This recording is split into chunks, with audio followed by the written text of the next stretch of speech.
제가 매주 화요일마다 목소리만 들려드렸던 백정선입니다. 좀 전에 그 소개를 받았기 때문에 제가 간단하게 저에 대한 소개는 좀 드리겠습니다. 저는 중앙대학을 졸업하고 건국대학에서 MBA를 했습니다. 그리고 방송은 2000년부터 지금까지 방송을 해서 한 1500회 정도 방송을 한 것 같습니다. KBS 아침마당부터 KBS 무엇이든 물어보세요, MBC 경제매거진 M을 비롯해서 여러 개 방송을 했었고요. 그 다음에 강의도 한 1500회 정도 강의를 한 것 같습니다. 청와대부터 저 지자체까지 다 해본 것 같은데요. 극동방송 대전에 계신 여러분과 한번 이렇게 만나서 같은 얘기를 나눌 수 있는 것이 저한테 무한한 영광이고 엄청난 감사할 제목인 것 같습니다. 제가 강의를 방송했다고 사기치는 사람도 하도 많아서 제가 화면으로 준비했습니다. 최근에 황금알이라는 프로에 출연해서 제가 지금 시대에 좀 고민해 볼 만한 재테크 방법이 뭘까라는 얘기를 한 적이 있었고요. 지난주에 KBS 무엇이든 물어보세요 출연해서는 새로 판매되는 ISA니 여러 가지가 있는데 그런 것들을 어떻게 우리가 현명하게 가입할 것인지 그런 얘기를 한 적이 있습니다. 오늘은 우리가 성도 입장에서 크리스찬 입장에서 우리가 어떻게 관심을 가질 것인지 구체적으로 좀 가보도록 하겠습니다. 제가 몇 개 책을 썼는데 그 책 중에 오늘은 행복자산을 열려라라는 책이 두란노에서 나온 책이 있는데요. 이따가 저 뒤에서 아마 제가 사인해드리면 살 수 있을 것 같습니다. 오늘 제가 크게 몇 가지를 좀 말씀을 드리려고 하는데요. 첫 번째는 글로벌 환경을 우리가 좀 살펴보려고 하고요. 두 번째로 이제 우리나라 환경이 어떤지, 그러면 우리는 어떻게 할 건지, 그리고 그 중에서 요즘 이슈가 되는 것들이 무엇이 있는지, 요즘 알파고가 새로 생겼는데 알파고를 어디에 있는 고등학교냐고 물어보는 사람들이 꽤 있다고 합니다. 예, 알파고. 이 얘기도 좀 같이 해보겠습니다. 그리고 우리가 생각할 수 있는 여기 계신 분들 중에 상당수가 노후 준비를 해야 되는데 노후 문제, 그 다음에 빚 문제 어떻게 해결할지 하나씩 좀 얘기를 해보도록 하겠습니다. 우선 글로벌 환경에서 가장 우리가 좀 관심을 가질 수 있는 것은 어제 날짜로 제가 뽑았는데요. 어제 날짜로 보면 환율이 1200대를 가리키던 1불당 1200원 하던 게 1200원이 깨져서 지금은 1890원, 오늘 조금 올라서 다시 1900 왔다 갔다 하고 있습니다. 그리고 두 번째로 여기 보시면 글로벌 시장 환율에서 엔화도 다 변동성이 좀 있었습니다. 우리가 주로 관심을 갖는 게 유가인데요. 글로벌 유가 중에 텍사스산, 서부 텍사스산 원유라고 하는 건데 WTI라고 하는 게 이게 도대체 배럴당 몇 불이냐가 중요한데 예전에 150불 하던 게 쭉 떨어지더니 지금은 20불대까지 떨어졌다가 다시 37불 정도까지 올라왔습니다. 그러면 20불대까지 떨어졌던 게 회복이 되고 있다. 뭐가 좋은 신호냐? 그런데 우리가 여기를 어떻게 봐야 될 것이냐? 아직도 굉장히 낮은 수준이라는 거죠. 40불 미만은 여전히 낮은 수준이기 때문에 우리가 저유가의 아주 밑바닥이 있다고 보는 겁니다. 다만 변동성이 위쪽으로 올라가기 시작했다라고 하는 것은 이제 바닥을 친 것 아니냐라는 그런 생각을 가질 수 있게 한다는 겁니다. 그거에 대한 얘기는 좀 뒤에서 말씀드리겠습니다. 세 번째로 이제 금값이 달러값이 올라가면서 금값은 원래 달러값이 올라가면 금값이 떨어져야 되는데 달러값도 올라가고 금값도 올라간다. 이상한 현상이 발생하고 있습니다. 근데 최근 들어서 국제 금값이 쭉쭉쭉 올라갔습니다. 어제는 조정을 보이긴 했지만 쭉 올라와서 계속 올라가는 그런 모습을 보였습니다. 이게 어떤 모습을 보일 것이냐? 즉, 화폐가 어떻게 변할 것이냐? 그 다음에 원자재라고 하는 게 어떻게 변할 것이냐? 실물이라고 하는 실물 자산이 어떻게 변할 것이냐? 이런 것에 좀 관심을 좀 가져볼 필요가 있는데 그걸 하나씩 좀 가보죠.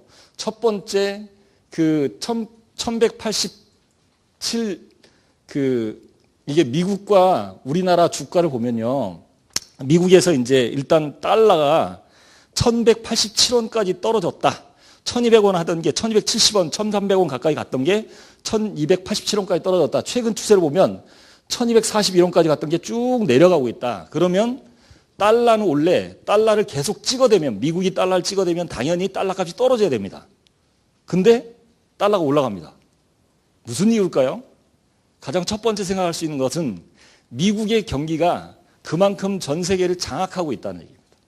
돈을 찍어도 돈이 올라간다. 돈값이 올라간다. 이거는 안 맞는 얘기인데도 올라간다는 얘기는 미국이 경기를 장악하고 있다는 얘기를 반증하는 거고요. 두 번째로 근데 그게 최근 들어서 너무 절상되는 모습을 보이니까 이미 이머징 마켓이라고 하는 우리나라를 비롯해서 중국, 인도 이런 지역의 화폐값이 엄청나게 떨어졌던 게 바닥을 찍고 올라가면서 균형을 이루고 있는 모습을 보이고 있다고 하는 겁니다. 두 번째 볼 수 있는 것 중에 하나가 우리나라 주가 추인데요. 주가가 글로벌 주가가 동시에 떨어지면서 쭉 떨어졌다가 최근 들어서 다시 반등하고 있습니다. 이거는 반등하는 것이 어떤 의미일까라는 고민을 좀 해볼 필요가 있는데 그 첫 번째 이유 중에 하나가 국부 펀드들입니다. 중동의 사우디아라비아를 비롯한 이 이머징 마켓의 국부 펀드들이 우리나라의 주시장에 들어왔다가 자기네가 어려우니까 돈을 다 빼가니까 우리나라 주시장이 쭉쭉쭉쭉 밀릴 수밖에 없었죠. 그런데 이제 빠져나갈 거 다 빠져나갔으니까 더 이상 빠져나갈 게 없으니까 바닥을 치고 올라가는 건데 다만 거기에 글로벌 시장이 전체적으로 조금씩 회복되는 것 같다라고 하니까 동반 상승하는 모습을 보이고 있다라고 하는 겁니다. 세 번째로 볼 수 있는 게 이게 북해산 블렌트유인데요. 북해산 블렌트유는 원유값이 1년 정으로 가면은 배럴당 150불에서 쭉 떨어져서 무려 26불까지 떨어졌던 게 37까지 올라왔으니까 급속도로 올라온 게 사실입니다. 이거는 바닥을 찍었다고 보는 것들의 견해입니다. 이 부분은 제가 뒤에서 중국과 미국이 어떻게 회복되고 있는지를 좀 보면서 말씀드리도록 하겠습니다. 세 번째로 전체적으로 보시면 달러가 1244원 이게 금값이 온수당 1244불을 나타내고 있는데요. 1244달러. 이게 1050달러까지 떨어졌던 게 1244까지 올라갔다. 그러면 금값도 실제로 시장이 안 좋으니까 미국을 비롯해서 유럽, 일본 이런 데가 계속 화폐를 찍어대니까 결국은 미국의 달러 값은 어쩔 수 없지만 이게 금값은 어느 정도 이게 자리를 잡아가야 된다는 그런 개념이 좀 계속 적용되는 것 같습니다. 그러다 보니까 1020불이었던 게 1244불까지 쭉 올라오는 그런 모습을 보이게 됩니다. 그러면 이렇게 지금 현재 추세로 보면 굉장히 어두웠던 터널을 지나고 있는 것이 아닌가라는 생각을 먼저 해볼 수 있다는 거죠. 첫 번째. 두 번째 볼 수 있는 게 하나 있는데요. 앞으로 저유가 문제는 어떻게 할 거냐. 이제 유가가 바닥을 쳤다는데 그거 도대체 어떻게 갈 것이냐. 수요와 공급 문제를 보니까 그동안에는 공급이 수요를 초과했었는데 최근에는 수요와 공급이 거의 맞춰주고 있다. 즉 어느 정도 원유를 소비하는 계층들이 늘어나기 시작했다는 겁니다. 약간의 시그널이 보이고 있습니다. 그러니까 예를 들면 우리나라 엘리야가 예전에 바알 신을 섬기는 바알 제사장들하고 싸울 때 하나님 앞에 기도했는데 이 손바닥만한 구름이 하나 떴지요. 그러면서 장대비 같은 비가 내리는 그런 광경을 목격하게 되는데요. 지금 현재 시그널은 약간 그런 시그널이 보이기 시작했다라고 하는 겁니다. 글로벌 시그널에서. 두 번째로 볼 수 있는 게 달러와 절상 문제인데요. 달러가 절상이 너무 급격하게 이루어지다 보니까 이머징 마켓하고 이게 밸런스가 안 맞습니다. 그러다 보니까 미국 혼자 갈 수 없는 상황이 되다 보니까 통화 정책에 대한 정책적인 배려도 좀 있고 그리고 전 세계적인 반등 기회가 오다 보니까 달러 절상이 더 이상 갈 수 없는 상태가 됐다라고 볼 수 있는 거고요. 미국의 유류 소비와 중국의 유류 소비를 보면 여기서 그래프에서 보시다시피 밑에 좌측의 부분에 미국의 유류 소비가 최근에 급격하게 늘어났습니다. 중국의 유류 소비도 최근에 조금씩 늘어나고 있다. 즉 이러다 보면 더 이상 유가는 떨어지지 않을 것이다.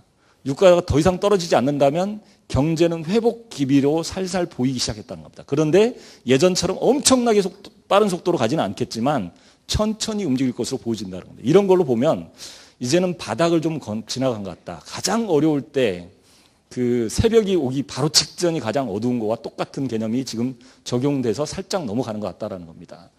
그러면 이 최근의 글로벌 위기 상황을 쭉 보시면요. 유럽의 재정 위기로 시작돼서 버냉키 쇼크로 그다음에 유가 급락으로 그다음에 미국의 금리 인상으로 중국의 버블이 꺼지는 그런 현상으로 쭉쭉 나타나면서 계속 안 좋은 일만 있었는데 그 안 좋은 일이 이제는 바닥을 친 것 같다라는 느낌을 볼 수 있다는 거죠. 첫 번째 글로벌 시장은 이렇다고 볼 수 있습니다. 그러다 보니까 마지막 이제 걸림돌이 하나 있습니다. 이게 전 세계의 마이너스 정책, 마이너스 금리 정책입니다. 유럽이 도이치뱅크가 도산할 위기에 처하니까 마이너스 금리 정책을 쓸 수밖에 없었습니다. 그러니까 그 일본이 아벤지 아세끼인지가 잘 모르겠는데 이 총리가 뭘 하다 보니까 이 아베가 아베노믹스라는 걸 썼는데 이 아베노믹스가 잘 안 먹히는, 물론 먹히긴 먹히는데 예상했던 것보다 훨씬 안 먹히는 겁니다. 왜냐하면 미국은 고연령층이 일본은 고연령층이 너무 많습니다. 그러다 보니까 웬만한 정책이 안 먹혀 들어갑니다. 그러다 보니까 뭔가 경제 회복의 기미로 삼을 수밖에 없는 것은 엔화를 떨어뜨리고 실제로 일본의 금리를 떨어뜨려야만 수출이 회복이 되고 수출이 회복돼야만 일본은 먹고 살 수 있다고 생각하니까 마이너스 정책을 쓴 거죠. 근데 마이너스 금리를 쓰면 당연히 엔화가 떨어져야 됩니다. 근데 엔화가 올라가 버립니다. 왜일까요? 일본 나이 드신 분들이 마이너스 금리를 쓰니까 은행에 돈을 넣어놨는데 이 은행에 돈을 계속 놔두면 마이너스 금리니까 원금도 못 찾지 않습니까? 그러니까 내 돈을 지금이라도 빼버리는 겁니다. 빼니까 은행에서 뭘로 찾아가요? 엔화로 찾아가니까 돈이 부족하지요. 그러니까 엔화가 올라가는 겁니다. 그런 현상이 일시적으로 나타났습니다만 장기적으로 엔화가 그 하락하는 모습을 보이게 될 것이다. 그러니까 일반적으로 지금 정도로 유지할 것이다라고 보는 게 일본의 마이너스 금리 이후의 모습입니다. 그러면 이게 우리나라에도 영향을 미칠 거라는 거죠. 어떻게 할까요? 일본이 마이너스 금리에서 금리를 올려버리는 그런 현상이 발생하면 우리나라에 들어왔던 돈이 더 이상 우리나라에 머무를 이유가 없는 거죠. 그래서 이게 마이너스 금리에서 돌아서는 그 순간이 제일 위험하다는 거죠. 근데 우리나라도 이 마이너스의 금리를 적용해서 똑같이 우리나라도 이제 금리를 1.25%에서 더 떨어뜨려야 되느냐 고민이 되게 많은 겁니다. 얼마 전에 금융통화위원회에서 그 소수 의견이지만 금리를 인하해야 된다는 의견이 나왔다 그러죠. 그만큼 우리나라도 불안합니다. 왜요? 경기가 어려우니까. 경기가 어려우면 마이너스 정책을 쓸 수밖에 없고 마이너스 금리 정책을 쓸 수밖에 없거든요. 우리나라를 비롯해서 전 세계가 그런 모습을 보인다. 그러다 보니까 중국에 주목할 수밖에 없는데 중국은 그 2012년 시진핑이 당 총서기가 된 이후에 구조조정이라는 걸 씁니다. 그냥 가면 묻어갈 수 있는데 시진핑이 머리가 되게 좋은 큰 인물입니다. 이 가장 첫 번째 한 게 구조조정이에요. 어떤 구조조정을 했냐면 정치의 구조조정. 그래서 부패 공무원을 죽여버립니다. 거기는 거의 죽여버리죠. 두 번째로 그 사회 개혁을 구조조정을 하는데 그 중국에 가면 유명한 그 심천에서 넘어가면 동간이라는 동네가 그 아주 퇴폐한 지역으로 유명한 데가 있습니다. 거기에 퇴폐업소를 그 거의 20만의 종사자가 있는데 다 없애버렸습니다. 엄청난 일을 하기 시작합니다. 그러면서 은행들이 부실 기업들도 정리하기 시작합니다. 그게 나타난 게 결국은 그동안 거품이었던 게 다 드러나면서 주가가 떨어지게 됩니다. 근데 장기적으로는 어떨까요? 장기적으로 보면 이런 부패가 다 걷어지면 장기적으로는 상승하는 국면으로 갈 수밖에 없다는 거죠. 그래서 얼마 전에 전국 인민대표자 대회를 비롯해서 양회라는 걸 했는데요. 양회의 결과 앞으로 5년 동안 2020년까지 그 경제개발 5개년 계획 우리나라도 옛날에 있었지 않습니까? 이걸 똑같은 걸 하고 있는데 여기에서 2020년이 되면 중국의 전 인민을 샤오캉, 전 인민이 행복하게 살 수 있도록 행복을 맛보게 해주겠다. 이게 이제 그 시진핑의 정책인데요. 이게 되면서 곧바로 상승하는 국면으로 갈 겁니다. 그러다 보니까 제가 보는 견해는 지금 7%에서 6.5%로 경제 성장률을 떨어뜨렸지만 중국은 바닥을 찍고 다시 회복 국면으로 갈 것이다 라고 저는 예측을 하고 있습니다. 그런 측면과 두 번째로 향후에 글로벌 시장이 어떻게 될 것이냐라고 하는 측면에서 보면요. 첫 번째 미국이 회복되고 중국이 부진한 현상이 지금이었습니다. 지금까지 미국이 회복되는데 중국은 부진했습니다. 근데 그 부진의 시점을 지나고 나니까 미국도 부진하고 중국도 부진한 상황이 돼버렸습니다. 왜요? 미국은 괜찮은데 사실은 미국이 괜찮습니다. 그런데 최근에 고용률을 보니까 고용률이 5%, 실업률이 5%라고 하면 완전 고용 시대라고 합니다. 미국이 완전 고용 상태에 있는데 5%의 실업률이지만 그 내용을 자세히 들여다보니까 우리나라의 임시직, 거의 임시직과 비슷한 계약직과 비슷한 사람들이 비중이 너무 많다는 겁니다. 그래서 미국이 그 고용률에 문제가 생기기 시작했다는 거예요. 그러면서 소비가 그대로 정체되기 시작했다는 겁니다. 그러다 보니까 미국이 부진한 모습을 보일 수 있는 그런 현상에 왔다라고 보고 있습니다. 그런데 그럼에도 불구하고 미국과 중국이 회복되는 국면으로 곧 나갈 것이다. 2016년이 지나면 미국과 중국이 동시에 중국은 구조조정을 끝내고 회복하는 국면으로 갈 것이고 부동산 버블은 중국의 부동산 버블은 다시 베이징, 상하이 이런 데를 비롯해서 그런 데 부동산이 다시 회복되고 있고 나머지 중소도시의 부동산 버블은 다 꺼져버리고 있다. 그러면 그게 자연스럽게 구조조정이 되면서 중국이 회복이 된다고 하면 중국의 파트너인 미국이 미국과 서로를 죽일 수 없는 파트너이기 때문에 회복되는 국면으로 갈 수밖에 없다라고 하는 겁니다. 그래서 장기적으로 보면 2016년을 기점으로 뭔가 변화가 일어날 것 같다라고 하는 것을 첫 번째 볼 수 있다는 겁니다. 그럼 두 번째 우리나라 경제는 어떠냐라고 하는 겁니다.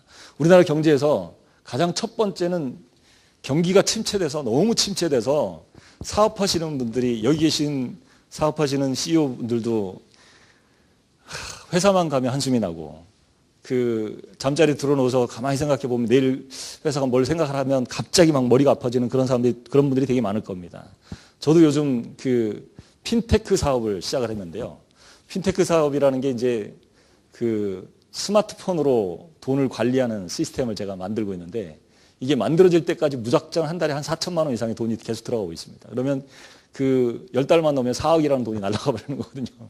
잠자기가 어렵습니다. 근데 이런 상태에서 우리나라 경기는 굉장히 침체되어 있습니다. 그 다음에 두 번째로 부채 문제, 고령화 문제 엄청나게 심각한 문제가 있습니다. 근데 첫 번째 경기 부채부터 좀 보시죠. 경기 침체. 이게 중국에서 나온 자료인데요. 중국의 최근 아시아의 증감률을 봤더니 계속 하락 추세로 가고 있습니다. 실제로 우리나라 한국에 보시면 거의 비슷하게 정체되어 있는 것 같지만 실제로 정부가 기업들이 이익을 내는 이익률이 계속 감소하고 있다. 이런 부분을 좀 주목해 볼 필요가 있습니다. 왜 그럴까라는 거죠. 첫 번째, 중국이 이미 우리나라를 뛰어넘어 버렸다는 겁니다. IT는 휴대폰은 이미 샤오미냐 이런 것들이 우리나라의 삼성을 뛰어넘었습니다. 일반 고급 제품은 이미 삼성이 더 낫지만 보통 일반 보급형의 핸드폰 같은 경우는 이미 샤오미를 못 쫓아갑니다. 우리나라가. 두 번째로 IT 중에서 핀테크 사업이라고 하는 것들이 우리나라에 지금 요즘 열정이 엄청난 그런 붐이 일어나고 있는데요. 중국은 이미 1년 6개월 전에 그런 붐이 일어났습니다. 1년 6개월 뒤져 있습니다. 우리나라가. 그러다 보니까 우리가 걱정해요. 예전에는 우리나라 걸 무조건 수입해 갔거든요. 우리나라 중고 휴대폰도 중국으로 엄청나게 수출됐던 게 사실입니다. 지금 하나도 안 됩니다. 거꾸로 중국폰이 우리나라에 수입되고 있습니다. 첫 번째, 우리나라 경기에서 가장 중요한 위치를 차지하는 게 중국이었습니다. 실제로 우리나라 수출의 약 60%가 중국으로 수출이 되고 있습니다. 그런데 이 수출이 줄어들고 있습니다. 이게 첫 번째 우리나라 경기의 침체 원인이 하나 되고 있습니다. 두 번째로 우리나라의 전세값 폭등 문제, 주거 문제가 심각해지고 있습니다. 이건 잘 아시겠지만 자고 일어나면 전세값이 올라간다 그럽니다. 근데 전세값을 올리는 게 너무 신물이 나서 사람들이 전세값 못 올려주겠다고 하니까 월세로 전환합니다. 이게 월세 전환율이라고 하는데요. 예전엔 7.5% 이자를 받고 월세 전환율이었는데 지금은 월세로 전환하려는 사람이 하도 많으니까 은행 이자보다 약간 높은 4% 월세 전환율. 그러니까 보증금을 일부 내고 월세로 전환하는 게 4% 이자로 계산해서 월세로 전환되고 있습니다. 이게 월세 전환율로 계속 바뀌어가면서 우리나라는 이제 예전엔 집을 사는 사람들에서 집을 매달 렌트비를 내고 사는 그런 추세로 문화가 바뀌어가고 있다는 걸 예측할 수 있습니다. 그래서 제가 이 얘기를 하면서 꼭 얘기하는 게 혹시 너무 걱정이 되신다면 노후 문제가 세가 잘 나갈 집을 하나 사서 그걸 세를 받아서 계속 좀 사시는 게 마음도 편하고 때로는 월세도 좀 깎아줘 가면서 그런 아랑도 베풀면 얼마나 행복할까라는 생각을 좀 해봅니다. 그런 삶을 좀 살아봤으면 좋겠다는 생각이 듭니다. 자, 거기에 세 번째로 우리나라 가계부채입니다. 가계부채가 이미 1200조를 넘어섰습니다. 1200조면요, 어느 정도냐면요, 우리나라 1년 예산이 350조 정도입니다. 350조, 약 400조가 안 됩니다. 근데 1200조라면 적어도 4년치 국가 예산이 개인들이 부채를 지고 있습니다. 이걸 계산해 봤더니 1인당 그냥 태어나자마자 애들이 1인당 8천만 원의 빚을 지고 태어나는 겁니다. 이건 심각합니다. 왜 심각하냐면요. OECD 국가 중에서 개인 부채 비율이 가장 높습니다. 우리나라가. 이건 정말 심각한데 부채는 줄어들지 않습니다. 부채가 줄어들지 않고 돈은 못 봅니다. 돈은 못 버는데 쓰는 건 써요. 아까 우리 장로님하고 아까 잠깐 얘기했는데 그 병원에 있는 간호조무사들이 오히려 장로님보다 매달 쓰는 돈 더 잘 쓰더라는 거죠. 왜 그럴까요? 제 딸이 그 대학교 4학년 졸업반이고 둘째가 어떻게 하다가 늦둥이를 맞아서 이제 초등학교 5학년짜리가 있거든요. 이 두 아이를 키우는데 이 두 아이들이 쓰는 거가 어떤 때는 제가 깜짝깜짝 놀래요. 저희 회사에서 제 딸을 인턴을 시켰는데 인턴 끝나자마자 저한테 넥타이를 하나 선물했습니다. 이 넥타이가 제가 우리 딸내미가 선물했다는 걸 자랑하려고 사고 왔는데요. 그래서 제 딸아이를 보면서 쓰는 것을 얘는 그 돈을 이렇게 아껴 써야 된다는 걸 제가 제 어렸을 때부터 교육을 했음에도 불구하고 주변 또래 아이들의 이걸 쫓아갑니다. 저는 그 구내식당에서 밥을 먹거든요. 저희 동네 그 KTNG 구내식당이 3,000원에서 4,000원입니다. 근데 제 딸아이는 친구들하고 만나면 12,000원짜리 먹습니다. 또래 집단 쫓아갑니다. 그러다 보니까 이게 추세가 됩니다. 이걸 다른 말로 얘기해서 그 레퍼런스가 다른 사람 참조 틀 자체를 프레임 오브 레퍼런스를 어떻게 잡고 있냐면 내 또래 집단과 자꾸 기준을 잡습니다. 그 또래 집단은 누가 자극합니까? 드라마에 그 주인공이 자꾸 자극을 합니다. 별그대에서 천송이가 자꾸 옷을 갈아입는 겁니다. 그러니까 여성들이 다 옷을 갈아입어요. 거기에 그 별그대에서 도민준이 시계를 바꾸니까 남성들이 전부 다 고급 시계로 바꿔요. 그 유블렛이라는 시계를 우리는 본 적이 없어요. 잘 몰라요. 근데 유블렛이라는 시계를 찾는 사람이 너무 많아졌습니다. 3천만 원짜리거든요. 그 시계 하나가. 말이 안 되죠. 근데 젊은 애들이 그걸 차요. 대학을 졸업하고 직장에 취업하면 일반적으로 뭘 해야 될지 인생에 대한 그림을 그려야 되는데 이 아이들이 자동차를 뽑아요. 자동차를 외제차를 뽑아요. BM 뭐 이런 거 있잖아요. 그런 거 타는데 왜 타는가 봤더니 제 친구가 자기 친구들 모이는데 다 그거 끌고 왔다는 거예요. 이게 프레임 오브 레퍼런스, 자기의 기준이 없어진 겁니다. 우리 크리스찬들에게 중요한 게 자기 기준이 있어야 돼요. 자기 기준이 자꾸 없어지니까 남과 비교하고 쫓아갑니다. 제가 좀 이따 뒤에서 말씀드리겠습니다만 너무 쉽게 빚을 줍니다. 결혼할 때 호텔에서 결혼식 안 해도 되거든요. 옛날에 우리 부모님들 물 떠놓고 결혼했는데 그리고 지하 단칸방에 살아도 되는데 13평짜리 아파트 아니면 절대 안 된다는 겁니다. 적어도 24평짜리 아파트 해야 된대요. 자녀들 결혼시키면서 고민이 많으시잖아요.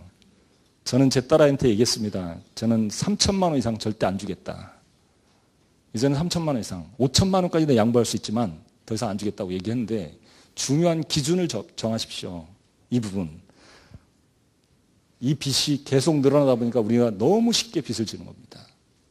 부채를 분석해 보면요.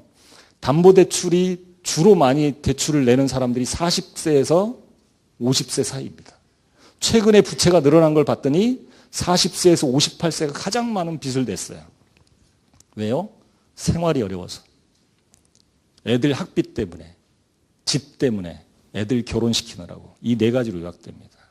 이 네 가지를 줄일 수 있는 방법은 없을까요? 고민 한번 해보시죠. 거기에다가 우리 25년 벌어 40년 삽니다. 너무 오래 살아요. 예전에는 60세가 되면 다 돌아가셨거든요. 근데 이제는 90세가 돼도 제가 얼마 전에 그 어떤 분하고 얘기하다 보니까 당신이 그 90세인데 당신 나이가 몇 살이요? 그러니까 70이라고 그러니까 아직 애그먼? 라고 얘기하더라고요. 그런 사람들이 너무 많아졌습니다. 근데 그런 분들이 많아진 게 아니라 우리가 다 그렇게 됩니다. 우리가 그렇게 된다는 거죠. 하나 통계 자료를 갖고 한번 말씀을 좀 드려볼게요. 1970년에 태어난 사람들이 당시에 1970년에 평균 여명을 계산해 봤습니다. 앞으로 당신이 몇 살까지 살 것 같으냐라고 하는 게 1970년 당시의 통계 자료로 58.7세였습니다. 남자가. 여자가 65.9세였습니다. 근데 이게 출생 시에 이랬던 사람들이 45세, 2014년에는요, 80.5세, 그리고 86.5세로 바뀝니다. 평균 여명이. 근데 앞으로 60세가 되는 2034년, 20년 후에는 몇 년으로 바뀌냐면요. 남자는 88.5세, 여자는 95.1세입니다. 다 이렇게, 이건 통계자료 그대로 적용시켜서 앞으로 남은 수명을 계산해 본 겁니다. 그럼 여기 계신 70년생 혹시 계시면 70년생이 언제까지 사는지 대충 예측할 수 있죠. 여자분들은 95세까지 삽니다. 허리 관리 잘 하셔야 됩니다. 그렇다면 이런 경제 상황 속에서 국내 경제, 해외 경제를 다 살펴봤는데요. 우리하고 너무 동떨어진 건 제가 뺐습니다. 조금만 쉽게 제가 가보겠습니다. 그런 상태에서 우리 성도들의 삶은 어떻게 할 것이냐. 첫 번째, 이걸 좀 보시죠. 1970년대 화면입니다. 1970년에 제가 중학교 다닐 때인데요. 저희 동네에 테레비가 하나 있었습니다. 14인치 테레비.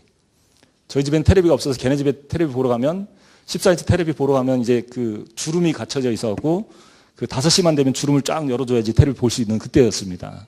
이 테레비를 한번 보려면 절대 떠들면 안 됩니다. 그러니까 여기도 보면 애들까지 다 모였지 않습니까? 다 모여서 이때 어른들이 본 게 드라마 여로라는 드라마를 보면서 울었고요. 저희 같은 중학생들은 박치기왕 기밀이 아주 시원하게 한 번씩 박치기 해주는 걸 보면서 신났습니다. 그리고 홍수환이 아프리카 더반에서 엄마 나 챔피언 먹어서 하고 소리 지르는 기억이 있습니다. 그러면서 그때는 그 동해물가 나오면 같이 이게 그 가슴에 손을 얹고 막 이렇게 전부 일어서서 그 같이 했던 기억이 납니다. 이때가 1970년대입니다. 이때는 유일한 장난감이 14인치 테레비, 흑백 테레비였습니다. 이로부터 40년 지난 지금 칼라 테레비로 바뀌었습니다. 초박형, 요즘은 원형으로 보여서 각이 또 잘 보이게 만들었습니다.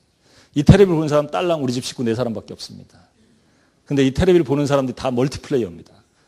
휴대폰 보고 있죠? 태블릿 PC 보고 있죠? 노트북 보고 있죠? 게임기 보고 있죠? 세상은 40년이 지나면서 어마어마한 것들이 바뀌었습니다. 뭐가 바뀌었습니까? 첫 번째, 욕구가 굉장히 고급화되어 버렸습니다. 그런데 이 고급화된 욕구가 나만 있는 게 아니라요. 예전에는 애들이 꼼짝 못했는데 엄마한테 어디 감히 덤비고 그래요. 근데 불가능한 얘기가 아이들이 각자 소비 욕구가 생겼습니다. 그러다 보니까 소비가 4배 이상 증가해 버렸습니다. 버는 돈은요. 버는 돈의 증가 속도는 훨씬 더딘데 지출하는 돈의 증가 속도는 너무 빠릅니다. 제가 예전에 그 직장 생활 처음 할 때 1990년대 초반에 제가 직장 생활 한 3년 차 됐을 때 그 등산을 갔는데요. 청바지에 운동화에 티셔츠를 입고 그 등산 갔던 기억이 납니다. 그때 계산하니까 17,000원 정도 됩니다. 지금 등산 가려면 히말라야 가는 복장 정도 입어줘야지 등산 갈 수 있거든요. 그럼 등산복 얼마 정도 듭니까? 기본적으로 정품을 사면 170만 원, 아울렛 가면 60만 원. 100배가 떴어요, 100배. 이런 상황이 되다 보니까 버는 돈에 비해서 쓰는 돈이 너무 많아지는 겁니다. 빚을 질 수밖에 없죠. 이런 상황에서 어떻게 할까요? 관점의 차이입니다. 관점의 차이. 로마서 12장 1절 2절에 보면 내가 그러므로 형제들아 내가 하나님의 모든 자비하심으로 너희를 권하노니 너희 몸을 하나님이 기뻐하시는 거룩한 산 제물로 드리라. 이는 너희가 드릴 영적 예배지라. 너희는 이 세대를 본받지 말고 라고 합니다. 이 세대를 본받지 말고. 이 세대를 본받지 않으려면 어떻게 됩니까? 내 안에 그 내적 가치가 분명해져야 되겠죠. 내적 가치가 분명한 게 좀 다른 사람하고 다른 게 있습니까? 이 다른 것을 내가 소유했느냐 안 했느냐. 제가 한 달에 평균 한 2천에서 3천 정도 법니다. 그러니까 강의로 그리고 다음 사업 수입을 이제 거두게 되면 더 많은 돈을 벌겠지만 현재는 사업 수입이 없이 강의하고 방송하고 해서 한 3천만 원 정도 버는데요. 제 그 양복을 제가 이렇게 입었더니 그 물어보더라고요. 저 20만 원짜리 양복이거든요. 그냥 최근에 샀습니다. 20만 원. 그 할인점 가서. 실제로 저를 20만 원짜리 양복을 제가 입었는데 저를 보면서 이게 싸구려 양복으로 보이십니까? 안 보이시죠? 제가 너무 잘생기기도 하셨어요. 감사합니다. 죄송합니다. 첫 번째, 내가 어떻게 가지고 있느냐는 거죠. 나는 내가 하나님의 믿음을 상속한 상속자인데 상속자에 대한 확신을 가지고 있다면 두려움이 없어야죠. 그러니까 너무 다른 사람과 똑같은 소비하려고 하는 것들을 버리시라는 거죠. 첫 번째. 두 번째로 나는 어떤 나무인지 보십시오. 나무를 보면 드러나 있는 것은 나무의 기둥과 그 줄기와 열매만 나와 있습니다. 그런데 사실은 뿌리가 있습니다. 이 뿌리가 뭐냐에 따라서 열매가 다릅니다. 즉 뿌리가 열매를 결정짓는데 나의 뿌리는 어떻습니까? 여러분들은 혹시 나중심 나무가 아닌가요? 내가 배불러야 돼. 내가 멋있는 걸 입어야 돼. 멋진 걸 가져야 돼 라고 생각하시면 모든 게 불만스러워집니다. 내가 가진 게 불만스럽기 때문에 그 다음에 전부 다 뭘로 나옵니까? 전부 돈을 사랑하고 자기를 사랑하고 쾌락을 사랑하니까 전부 다 스트레스 받고 그 주변에서 무절제하게 되고 물질 만능이 되고 모든 게 그런 걸로 변해버립니다. 첫 번째 관점은 나중심의 이런 모습에서 탐욕스럽고 이기적이고 교만하고 자기 소유에 감동하고 남은 보이지도 않고 지멋대로 하고 편안함만 추구하고 빚에 쪼들리고 훗날 은퇴해 잘 먹고 잘 살기 위해서 일하고 이런 것들만 가지고 있다면 그렇다면 나는 어떤가 좀 보실 필요가 있죠. 나는 크리스찬인데. 그렇다면 그분 중심의 나무는 다르다는 거죠. 사람을 사랑합니다. 다른 사람이 사랑스러워서 다른 사람이 어려운데 그 사람이 너무 안타까워서 같이 울어줄 수 있는 그런 모습인지 그리고 베푼다는 거죠. 그 부자가 베푸는 게 아닙니다. 좀 부족해도 베풉니다. 사실은 제가 우리나라에서 빚상담을 제일 많이 한 사람 중에 하나거든요. 아직 그 밝은 빛 말고요. 어두운 빚진 분들의 상담을 많이 하다 보니까 저랑 상담한 분이 실제로 목숨을 버려버린 분도 제가 만났고요. 목숨을 버려버리려다가 저를 만나서 다시 희망을 찾아서 변한 사람도 봤고요. 여러 사람 봤는데 빚을 진 사람들 상담하다 보니까 그 사람들하고 늘 울게 돼요. 사실은 제가 빚을 져봤거든요. 제가 좀 이따 말씀을 드리겠습니다만 내가 남을 바라보는 시각이 달라지게 됩니다. 기본 뿌리가 달라지면 열매도 사랑과 존중과 포용과 화평함과 이런 것들로 가득 차게 된다는 겁니다. 사실은 그분 중심의 나무는 하나님의 말씀을 믿는 거죠. 그리고 주는 것이 복되다고 믿는 겁니다. 그리고 하나님만 선교한다고 믿는 거죠. 돈의 힘과 유혹에서 내가 극복할 수 있게 되는 겁니다. 그리고 하나님 앞에 스스로 미약한 존재임을 내가 인정하는 거죠. 그러다 보니까 낮아지고 작은 일에도 충성하게 되는 겁니다. 여러분들이 현재 자연적인 부자, 나중심 나무는 자연적인 부자지만 초자연적인 부자인 진정한 부자로 바뀔 것이냐. 이거는 하나님이 나에게 베풀어 주시는 것들을 성실하게 관리하는 것과 동시에 내 모든 것의 소유가 하나님이라고 생각하는 그 순간부터 나에게 찾아오는 초자연적인 경험들을 하게 된다는 겁니다. 네, 주식회사 핀톡의 대표인 백정선 장로님을 통해서 글로벌 위기의 시대 경제를 묻다라는 제목의 크리스천 CEO 특강 지난 3월 15일에 대전 극동방송 주최로 열렸던 CEO 특강을 보내드리고 있습니다. 잠시 후 2부에서 계속해서 백정선 장로님의 특강 보내드리겠습니다.